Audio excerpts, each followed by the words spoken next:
en forma general. La semana pasada hablamos desde el 6 en adelante, y en el 6 hay dos verbos imperativos, que es en el 6 dice andad, lo que se acuerdan de que buscamos esa palabra de andar. Y bueno, no voy a compartirlo todo, pero muy importante de que ese andad, como dice ahí, como Cristo, se refería incluso, esa palabra que está ahí en el griego es andad como si fuera con Cristo físicamente. Va mucho más allá de pensar que camina contigo a tu lado.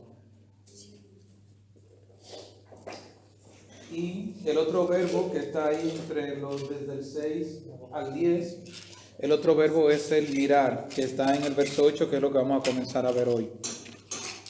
Y simplemente voy a refrescar, pero lo que vimos hasta la semana pasada, vimos lo que era la filosofía, que lo definimos.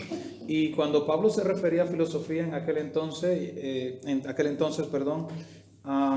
era un término fuerte, pero hoy todavía es mucho más, porque en aquel entonces filosofía era, por ejemplo, hasta la filosofía de los fariseos, era filosofía de Platón, aunque estaban enfocadas en esta línea, pero hoy en día, como lo definimos, incluso todavía tiene una connotación mucho mayor, porque tiene que ver con ciencia y con demostración. Aquel entonces era un pensamiento, y por eso Pablo se está refiriendo, está diciendo que son filosofías huecas, porque no tenían sustento. Y es una continuación, porque en el versículo 7 dice que habla de estar arraigados. Entonces es una contraposición de lo que es estar arraigado y lo que es una filosofía hueca, que no tiene fundamento ni tiene peso. Entonces sí, Pablo está diciendo en el verso 7 que nos arraiguemos, que echemos raíces sobre lo que es, y confirmado en acciones de gracia, como habíamos sido enseñados. Y luego entonces está hablando de filosofía, es una contraposición de lo que está vacío, de lo que está vacío y de lo que nosotros tenemos que hacer, que es arraigarnos. Primero arraigarnos y luego la filosofía hueca y todo esto. Y claro, basándose en el contexto de aquellas enseñanzas que querían traer aquellos grupos que estaban diseminados dentro de la iglesia y querían hacer lo que era un sincretismo, que es una mezcla de lo que es la fe con cosas paganas. Y en este caso, bueno, sus enseñanzas, lo que era todo el gnosticismo y todo esto, y querían mezclar la fe cristiana. Y eso es muy importante. Entonces Pablo está diciendo eso en el verso 8, de que dejemos estas cosas que no tienen raíz, que no tienen fundamento. Entonces, hasta donde nosotros nos quedamos, según las tradiciones, que era la parte que había mencionado, que no nos meteríamos muy profundo en las tradiciones, porque luego la menciona más adelante, hablando sobre culto a los ángeles y sobre tradiciones de hombre. Entonces vamos a dejarlo para tocarlo allá con todo el contexto, pero aquí podemos ver por tradiciones, para ubicarme donde estoy, sobre 3 puntos de vista. Uno sería las tradiciones, claro, de las tradiciones judías que Pablo estaba tratando de librar a la iglesia. La otra pudiera ser, viéndolo en un contexto de ahora, tradiciones de la iglesia normal. A veces nosotros como iglesia tomamos tradiciones, y vamos caminando con cosas y las vamos metiendo dentro de la iglesia. Y nos vamos dando cuenta de que son cosas que no tienen sustento bíblico, pero que la vamos asumiendo.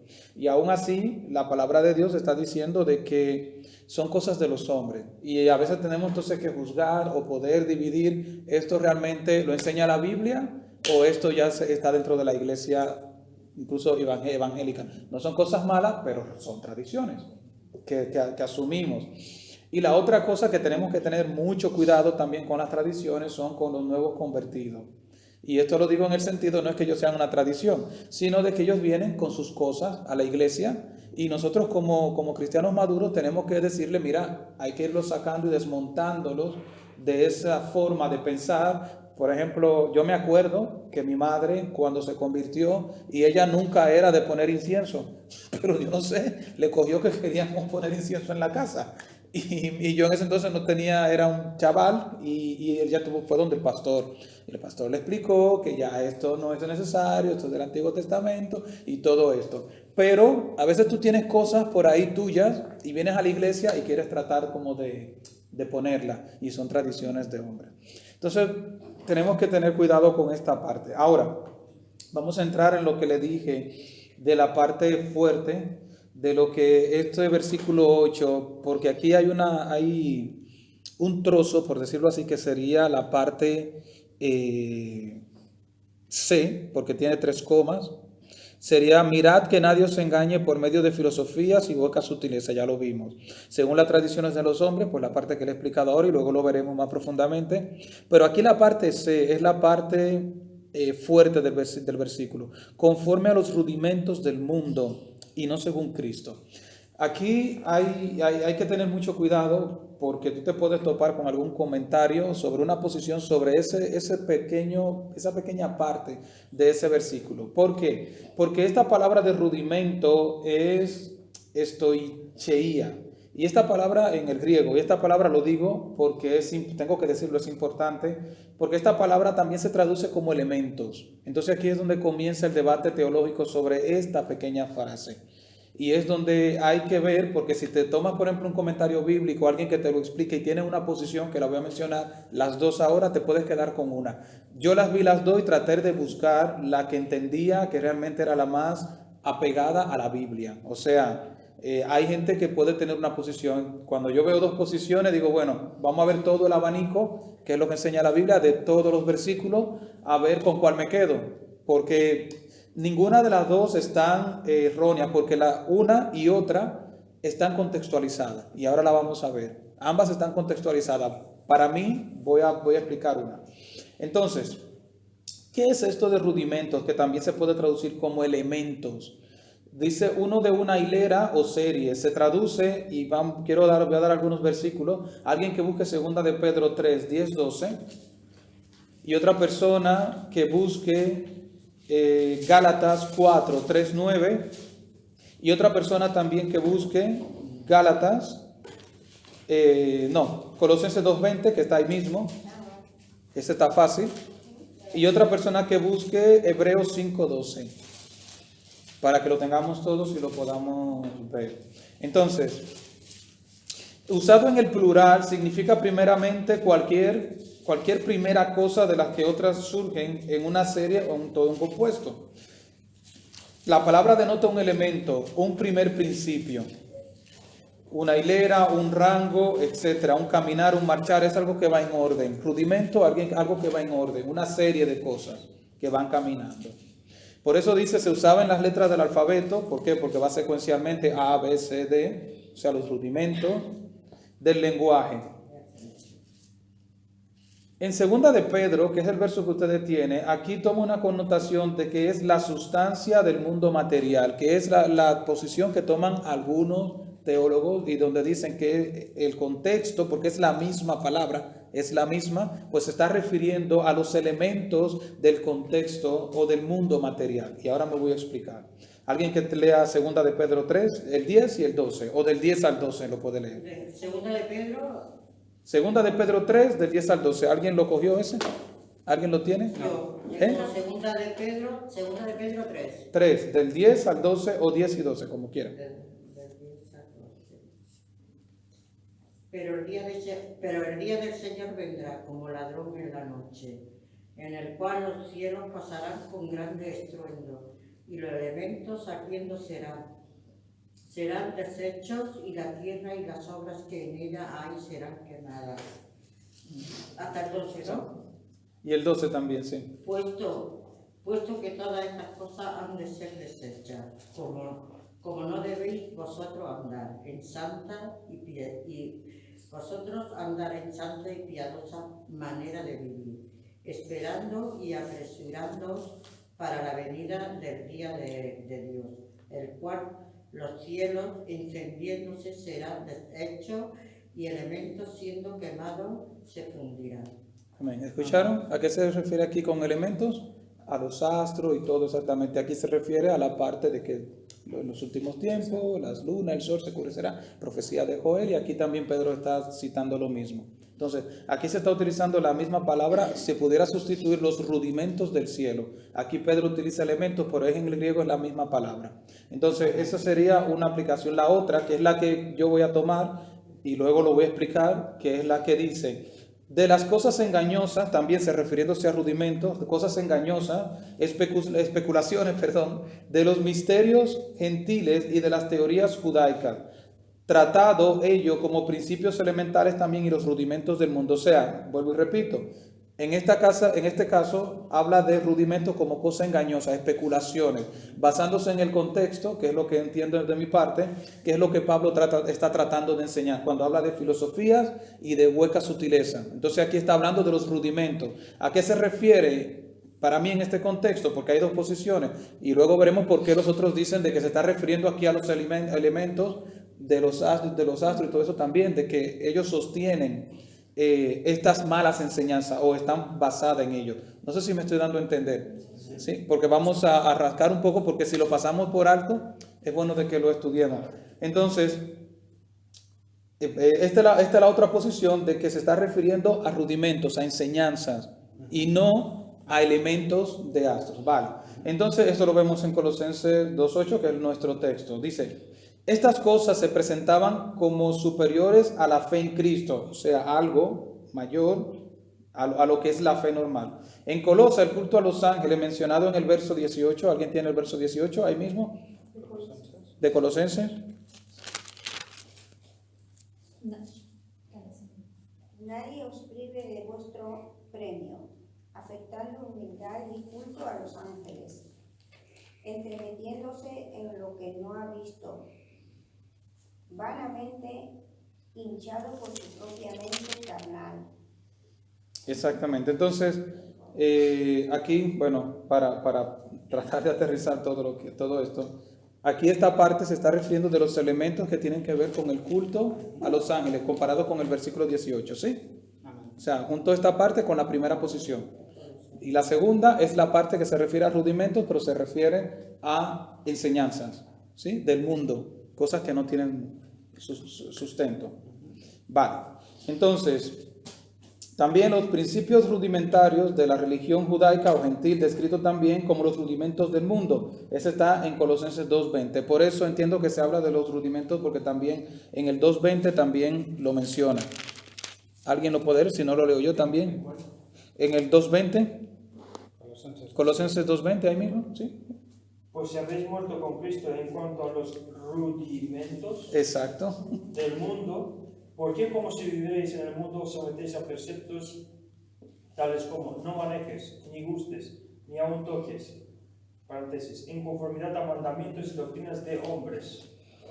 Exacto. Cosas que todos se destruyen con el uso. ¿Siglo 23? ¿Sí? Tales cosas tienen a la verdad cierta reputación de sabiduría en culto voluntario, en humildad y en duro trato del cuerpo, pero no tienen valor alguno contra los apetitos de la carne. Amén. Exacto. Entonces, por eso me sustento más en la posición de que se trata a estas enseñanzas. Por eso está diciendo en lo que leyó Valentín, los rudimentos del mundo, de no comas, no toques, enseñanza. Si nosotros, por ejemplo, ahí mismo en el capítulo, en ese versículo, en el 2.8, que es donde estamos parados ahora mismo, ahí utiliza la palabra mundo y en el griego es cosmos, lo que está utilizando. Entonces, cosmos, en su sentido ético, como a menudo ocurre en las epístolas de Pablo, que indica entonces la humanidad separada de la vida de Dios. Aquí tiene que ver con una parte ética, no la parte de lo que es la tierra como tal, sino cuando se refiere aquí a mundo, se está refiriendo a la parte ética, y si se refiere a la parte ética, se refiere a la parte de enseñanza, de vida. Entonces lo que está diciendo es los rudimentos de la ética, de la enseñanza, de lo que se está, en lo que está aquí mismo, no se refiere al no sé si, exactamente. No es Marte ni Venus. Ni Marte ni Venus, exactamente. Eso es, no me refiero sino a la parte de esto, de la filosofía y la enseñanza. Ahora, ¿por qué algunos sustentan de que aquí se está refiriendo, cuando habla a los rudimentos, conforme a los rudimentos del mundo y no según Cristo? Porque está contraponiendo lo que tiene que ver la parte de esta enseñanza angelical de ángeles que también se estaba tratando de meter dentro de la iglesia. Entonces, no me quiero adelantar, pero si, por ejemplo, se va más adelante al verso 9, dice, porque en él habita corporalmente toda la plenitud de la deidad. Entonces, ¿qué está diciendo? Si tú lo miras desde el 8 para adelante, ¿están conmigo? Contra lo que viene, pudiera aparentar de que él está hablando, como está hablando de deidad y de Jesucristo, se está refiriendo a la parte, no sé si me entiende, a la parte celestial. Entonces por eso hay una comparación de Dios, de Jesucristo como Dios, a lo que tiene que ver aquí debajo, rudimentos o elementos del mundo como parte celestial. ¿Me siguen? Si tú lo comparas el 8 con el 9, que es lo que algunos sostienen, estoy comparando a los elementos, como vimos ahorita, los astros, lo que sostiene esto. ¿Sí? ¿Están conmigo? Sí. Entonces lo contrapone contra Jesucristo. Él está diciendo entonces, en Él está toda la deidad, refiriéndose a parte angelical. Pero si tú lo miras desde ahí para atrás y no te metes en el 9, Pablo está en su contexto hablando sobre vanas y huecas sutiles, y está hablando sobre enseñanzas. ¿Sí? No está tratando de contraponer lo que él está diciendo contra la plenitud de Dios, de su deidad. Al verso 9, si tú tomas el 8 y lo contrapones, sí. Tú dirías entonces sí, se está refiriendo al poder de deidad, de los ángeles y todo esto, que sí era una doctrina que se quería infiltrar dentro de la iglesia. Pero si tú lo tomas hasta el 8 y no miras el 9, el contexto hasta ahí es de simplemente de falsas enseñanzas. Entonces en Gálatas 4, 3 y 9, Pablo hace lo mismo también y se está refiriendo a las enseñanzas igualmente, a los rudimentos también del mundo. De todas maneras, ¿qué sentido tendría? ¿Qué sentido tendría si fuera el cosmos en este contexto? Porque no vendría con nada. Tampoco se ata mucho ni con el 9. Sí. Pero te digo que me topé y con toda una explicación, y pero realmente no me pareció muy aterrizada, porque entonces habían otros teólogos que lo debatían, pero por si acaso se pueden topar con esto, alguien un día que lo predique, porque alguien puede, como digo, me voy a predicar sobre este tema, se abre cualquier comentario y si cogió y se fue por ahí, se va a basar en esta posición, y realmente es como tú compartías sobre el asunto de la venida de Cristo, que todo el mundo va encima sobre una posición que es la que está más clara, y hay gente que tiene otras, pero que todo el mundo va a ir contra esa, a la principal. Entonces en este caso tenemos una línea por ahí, pero casi todo el mundo va con esta posición, entonces realmente es la que tiene más sustento. Sí. Bueno, para que lo tengan. Gálatas 4, 3, 9. Sí. Así también nosotros, cuando éramos niños, estábamos en esclavitud bajo los rudimentos del mundo. Pero cuando vino el cumplimiento del tiempo, Dios envió a su Hijo, nacido de mujer y nacido bajo la ley, para que redimiese a los que estaban bajo la ley, a fin de que recibiésemos la adopción de hijos. El 9 ahora, ¿salta el 9? ¿Ahora salta el 9? Sí. Mas ahora, conociendo a Dios, o más bien, siendo conocidos por Dios, ¿cómo es que os volvéis de nuevo a los débiles y pobres rudimentos a los cuales os queréis volver a esclavizar? Amén. O sea, tiene más sustento esta parte, porque siempre está hablando de enseñanzas viejas que no tienen forma y tú quieres volver. Y dice, ¿cómo van a volver nuevamente a las cosas viejas que ya no tienen? Lo que pasa es que la palabra le ha dejado que no sé cómo, pero esa parte de que como también se traduce como elementos, o sea, rudimentos, elementos, lo han pillado y han entendido de que estos elementos, como dice aquí, del mundo, se está refiriendo, como leímos en Primera de Pedro, que es el versículo que utilizan para sustentar los elementos del mundo, y se está refiriendo a los astros y las cosas. Entonces la parte meten todavía más, dicen que estos astros, para que hablar, están sustentados por los ángeles, por demonios, entonces son los que sustentan todo eso. Y está diciendo, no conforme, o sea que hay hombres, según las tradiciones de los hombres, conforme a mirar los astros y a ser sustentado por estas cosas. Entonces está diciendo, y no según Cristo. Entonces por eso luego dice, en Él está toda la deidad. Dejen de mirar estas cosas porque esto no tiene sentido, no es hueco, y en Cristo está toda la deidad. Y en todo se sustenta en Él. Tiene, pero sería como ahondar tanto donde algo que está tan explícito y donde contextualmente simplemente se está refiriendo a enseñanzas vanas y vacías. Hay muchos teólogos que le dan aquella, dicen, no, esto no nada que ver. Incluso si van también a Hebreos 5:12 también hace lo mismo, se está refiriendo a esas primeras enseñanzas también, Hebreos 5:12. Sí. Porque debiendo ser ya maestros después de tanto tiempo, tenéis necesidad de que se os vuelva a enseñar cuáles son los primeros rudimentos. Exacto. De las palabras de Dios. y habéis llegado a ser tales que tenéis necesidad de leche y no de alimentos sólidos. Exactamente, en este caso es de la palabra, pero es algo muy sencillito, como también está en el mundo, algo que no tiene fuerza. En este caso es lo de Dios, pero que se te tiene que dar poquito a poquito, y debiste ya de tener algo comiendo plátano, pues todavía te están dando lechita. Para el mundo también, lo más sencillito también, que no tiene sustento, no tiene fuerza, no tiene nada. Y Pablo está diciendo, salgan de ahí. Vale, entonces aquí digo, vale, dos segundas posiciones, y en el verso 8 no se refiere, ya lo digo para terminar y cerrar ese punto, que es la parte C, no se refiere todavía a los elementos como ángeles, sino como cosas engañosas, especulaciones, aunque luego se aplica en los versículos más adelante. Luego en los versículos más adelante sí Pablo lo hace directamente, haciendo culto a los ángeles, y ya ahí lo explica. Pero aquí todavía creo que no ha entrado por lo que ya hemos visto. ¿Sí? Vamos al verso 9, ¿sí? Para que vayamos avanzando.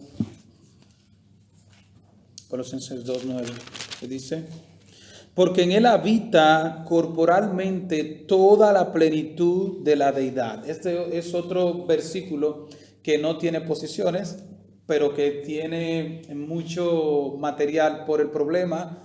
No es un problema, pero por la enseñanza de Pablo es muy profunda, porque está diciendo que en Cristo corporalmente habita toda la deidad de Dios.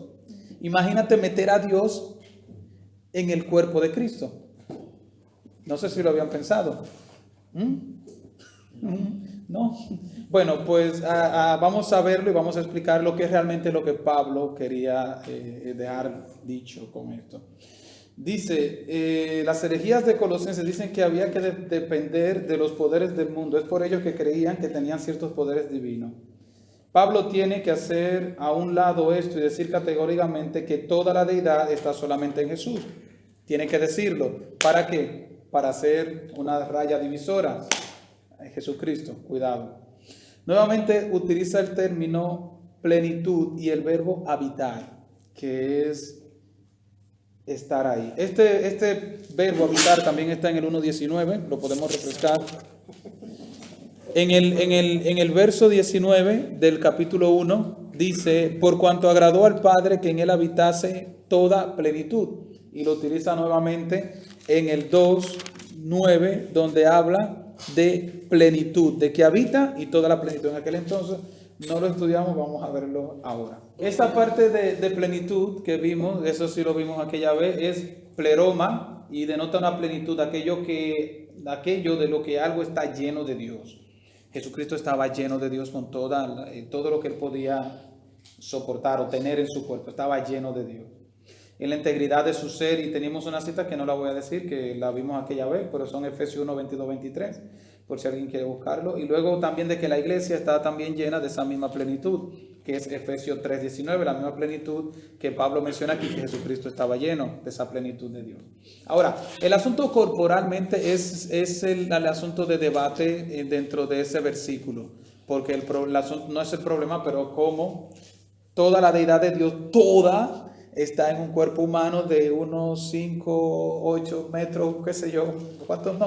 5 pies, 8, 10, no sé de qué tamaño era Jesús, y quizás 150 o 180 libras. O sea, ¿qué quería decir Pablo? Porque esto para los colosenses era fuerte, porque acuérdense de que ellos están metidos en la materia, en el gnosticismo, en todo, y visualizar a Dios dentro de un hombre. Explícame esto, o sea, ¿a qué tú te estás refiriendo?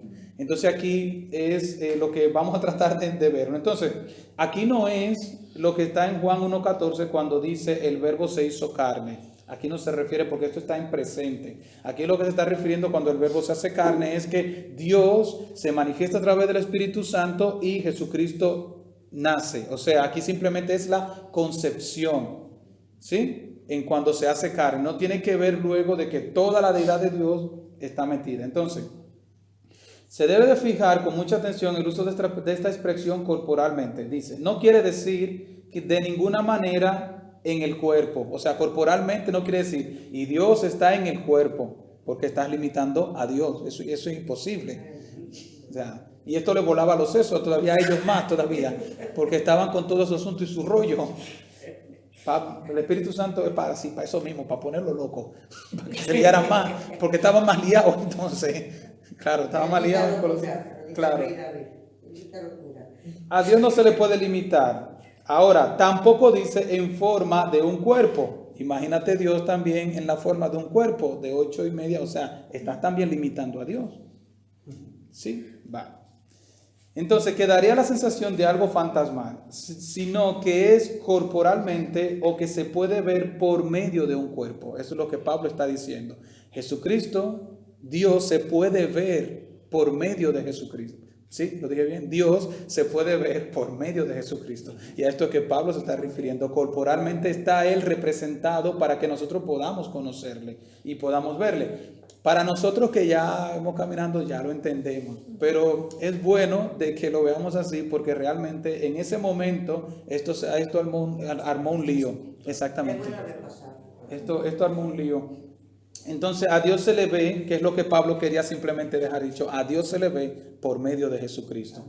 Pero no podemos decir de que todo de Dios está metido dentro de ese cuerpo. Aquí lo tengo. Felipe dice en Juan 14, muéstranos al Padre, ¿sí? Sí. Y que Jesús le dice, el que me ha visto a mí, ha visto al Padre. O sea, yo corporalmente soy su representación y yo estoy aquí para... ¿Sí? ¿Se refería en cuerpo o en espíritu? Se refería en espíritu. Y en espíritu, claro. Porque no exactamente. Exactamente. Ya caíste. Es como dice, que seamos todos en uno como tú y el Padre somos. Amén. Aquí todos hemos sentido, todo su pueblo, ya no digo la iglesia, porque la iglesia somos nosotros, pero todo su pueblo, que tengamos también la deidad de Cristo, como el Padre y el Hijo. Miren, aquí porque esto... El Espíritu va con nosotros, el mismo Espíritu. Amén. Este versículo es muy, pero muy importante para nosotros. Ese versículo. Y deberíamos de tacharlo con tinta china en la Biblia. ¿Por qué? Porque, la hermana, usted no hizo que sí. Dice que sí. ¿Por qué? Porque ahí utiliza la palabra deidad. Y esa palabra solamente existe en toda la Biblia en ese versículo. Solamente. O sea, de que Jesucristo es Dios. Incluso me topé con algo muy interesante. Muy interesante. La palabra divinidad también solamente se encuentra en un solo sitio. Romanos 1:20. Lo pueden buscar. Divinidad. Refiriéndose, claro, a Jesucristo. Porque aquí es refiriéndose a Jesucristo. A esa parte me refiero. Romanos 1:20. Alguien que lo quiera leer.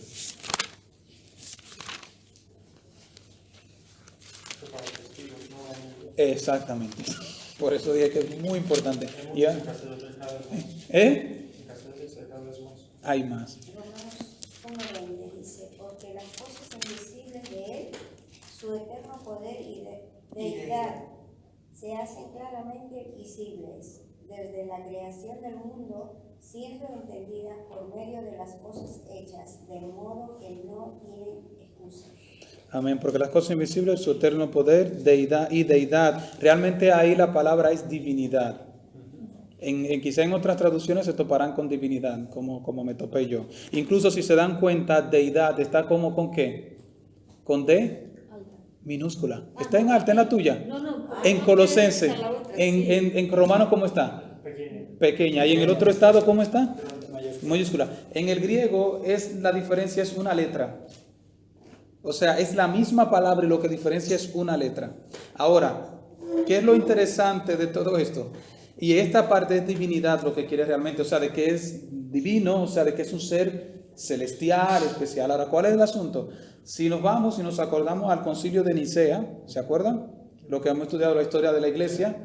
Uno de los problemas que se estaba debatiendo era la deidad o la divinidad de Cristo, que no estaba el movimiento los arrianistas y todo esto, que son los mismos testigos de Jehová. Por eso decía que este texto es importantísimo para nosotros los evangélicos protestantes, porque aquí con este versículo usted puede decirle a un testigo de Jehová que Jesucristo es Dios. En su Biblia se lo borra. Lo borra, lo quita. Con tinta china. Ellos con tinta china también. De versículos que tienen Supuestamente usan otro manuscrito, dicen, pero no. Sí, yo Ni te eso traigo de ese dónde. versículo. Madre mía. Voy a tener que comprarme una Biblia de Testigo de Jehová, por lo menos para eso, para ver las diferencias. Vino uno, De verdad. vino una vez y dijo que Sí, viene fue con su bueno. Biblia. Y le Sí, dije, para si estudiar. quieres, te traes la Reina Valera, y no quiso. No. Porque no son los mismos versículos. Claro. Es que debatir con su Biblia. porque no Pues tiene es sentido. trampa, porque no debía de tocar nada de las Biblias. Toda la Biblia podía ser para los católicos y una palabra de Dios es una, porque sea para todos. Yo no sé, por eso la gente también está así de quema. Miren. Pero claro, tampoco tiene el Espíritu Santo para ayudarlo. Miren, hay un teólogo que se llama F.K. Simpson. A veces trato de, no lo he revisado pero dijo algo muy interesante. Él dijo, la mano de la omnipotencia, refiriéndose a la deidad con D chiquita y a la deidad de Dios, para traducir lo que la deidad dice, la mano de la omnipotencia se ve en las innumerables órbitas que adornan con lentejuelas los cielos y en las maravillas, en la maravillosa ayuda mutua que todas las cosas pueden experimentar en nuestro comparativamente, no es muy largo, espero que lo puedan entender, pequeño globo terráqueo. Dice, ahora la parte importante, pero en el Hijo contemplamos el rostro de Dios al descubierto, su deidad, en el Hijo. La imagen y transcripción expresa de su mismo ser. Las dos palabras, una es teotes y la otra es, en griego, teiotes. Muy parecida a lo que la diferencia es la I. Teotes indica la esencia divina de la deidad. Esa es la que está en Colosenses. Teotes, sin la I. Indica la esencia divina de la deidad y dice la personalidad de Dios. Ahora, ¿qué es divinidad o teiotes? Los atributos de Dios, su naturaleza y propiedades divinas. O sea, una es propiedades, cosas, Dios, Jesucristo es divino, y otra cosa es que Él tenga su misma esencia, que era el problema de Nicea, que era que Jesucristo era Dios o era un ser divino. Porque ¿qué dicen los testigos de Jehová? Que es un profeta, si vino del cielo, un enviado de Dios, etc. No era un Dios, como ellos ponen en Juan capítulo 1. Claro, en el principio, el verbo era un Dios, era alguien divino. Otra cosa es que sea divino y otra cosa es que sea Dios mismo. Entonces, una cosa es deidad y otra cosa es divinidad. Que sea divino es una cosa, que sea Dios es otra cosa. Entonces, es muy importante. Aquí lo tengo. Según la declaración del credo niceno, significa de la misma sustancia o esencia, que fue lo que se debatió, creo que si no me equivoco, en el 324, creo que fue, cuando se hizo el primer concilio, que hace al Hijo consubstancial con el Padre. Eso fue lo que se debatió la deidad. Mientras que el término más débil, que es la otra palabra, el teiotes, que es menos, el que los arrianos prefieren, solo significa similar en sustancia o esencia, o sea, algo parecido, pero no es Dios. Exactamente. Y esto es la esencia del cristianismo, porque si Cristo no era Dios, entonces seguimos en el pecado. Seguimos en el pecado porque Dios mismo tenía que venir, morir. Tan sencilla, pero cambia toda la historia del cristianismo. Totalmente. Amén. Vamos al verso 10. Si no creemos, dice no, maestro, dice entonces si no creemos en la resurrección, ¿qué hacemos aquí? Si Claro. no creemos en la resurrección, ¿qué hacemos aquí? Bueno, vamos a ir ya terminando, que ya dice que es tiempo. El verso 10 dice, vosotros estáis completos en Él, que es la cabeza de todo principado y potestad. Esta misma parte, si se acuerdan, la vimos un poquito en el verso 15. O ver si es 15 para adelante. No, es 15 para adelante, porque creo que para Triunfando atrás. los principados y las potestades. Sí, también. Exhibió públicamente triunfando sobre él. ¿Qué libro? Exactamente. En el mismo Colosense. Dice, para el significado de los términos principado y autoridad, podemos ver el 1.16, exactamente. Este era lo que quería decir, que fue que lo vimos anteriormente. Dice, porque en Él fueron creadas todas las cosas, las que hay en los cielos y las que hay en la tierra, visibles e invisibles, sean tronos, sean dominios, sean principados, sean potestades, todo fue creado por medio de Él y para Él. Amén. Entonces, simplemente Pablo, aquí nuevamente, o la palabra de Dios, para terminar de rematar este pequeño contexto hasta el verso 11, está diciendo de que todo pertenece a quién, a Dios, y en medio de Dios está pues Jesucristo. No voy a abundar mucho en esta parte. También podemos ver en el 1.18 la parte de lo que es la cabeza, porque ya lo vimos anteriormente. Alguien si quiere lo puede leer, exactamente, él es la cabeza. El 18. Sí, de Colosenses 1.18. Y es la cabeza del cuerpo, que es la iglesia, que es el principio y el primogénito de entre los muertos para en todo que tenga preeminencia. Tenga la preeminencia. Exactamente. Exactamente. Porque cuanto agradó al Padre que en él habitase toda plenitud. Amén. Y por medio de por el medio de él reconciliar consigo todas las cosas, así que las que están en la tierra como las que están en los cielos, haciendo la paz mediante la sangre de la cruz. Amén, amén. Era ahí. Muy bien. Podemos terminar si quieren con este número 10 y vamos a Efesios 1.22.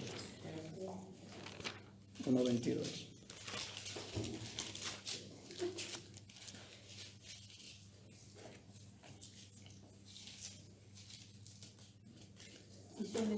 Sí, lee el 22 y el 23. Y sometió todas las cosas bajo sus pies, y les dio y lo dio por cabeza sobre todas las cosas a la iglesia, la cual es su cuerpo, la plenitud de aquel que todo lo llena en todo. Amén. Yo creo que no hay mucho que decir, ya incluso lo habíamos estudiado, y es Jesucristo en todo.